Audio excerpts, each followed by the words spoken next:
Storytelling has been around for longer than any of us can remember, so it's no surprise that it affects us on a daily basis in ways that we don't even realize. Why do some people spend thousands of extra dollars on a Tiffany's engagement ring?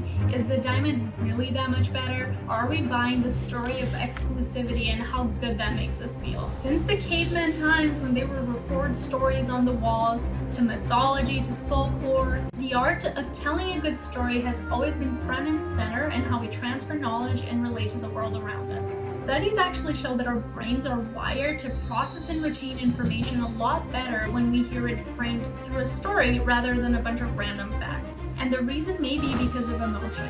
An effective story allows us to feel, and when we feel, our emotions send a signal to the brain, letting our brains know that, hey, this is important and worth remembering. And the three main hormones that get activated when we hear a story are dopamine, oxytocin, and endorphins. In a nutshell, these emotions make us feel more focused, connected, and trusting, which is obviously a very positive and encouraging emotion to feel when you're making a purchasing decision. There was a fascinating study done by a journalist named Rob Walker where he tested the real correlation between how storytelling can impact our consumer behaviors. For this study, Walker bought 200 random products on eBay, and he also hired 200 authors to write a story about each product. He then listed the objects back on eBay, and the results were mind-blowing. This dingy horse head that he purchased for 99 cents was able to be now sold for $62.95.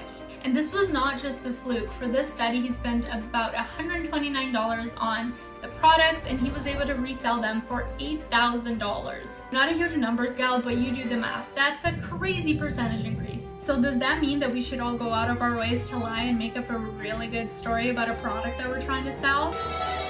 Of course not. That would be awful. But I do believe that we all have a great story to tell. We might just not know how to frame it. So you should definitely put the extra time and effort around uncovering the authentic story around the product you're selling, because